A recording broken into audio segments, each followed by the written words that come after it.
నమస్తే మామ అందరికీ. అయితే యూట్యూబ్లో వీడియోస్ చేస్తాం కదా మనం. అది చేసిన అప్లోడ్ చేసిన ఒక 10-15 నిమిషాలకు ఒక 2-3 షేర్లు పోతాయి. వీడియో షేర్ చేస్తారన్న వాళ్ళు ఎవరు చేస్తారు?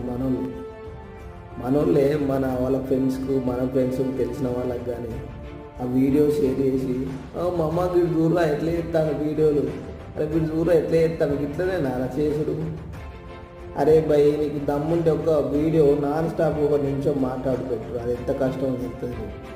అంటే ప్రతి బ్యాచ్లు ఉంటాడు ఒక 20-30 షేర్లు అంటే మనం పట్టించుకోము. ఎప్పుడు కదే 3-4 షేర్లు పడేవాడు మనోడే అయిపోతాడు.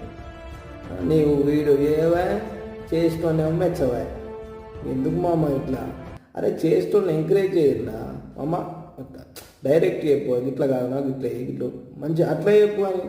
ఎందుకు రా దొంగ షాటుగా షేర్లు కొట్టి నవ్వుకుంటారు?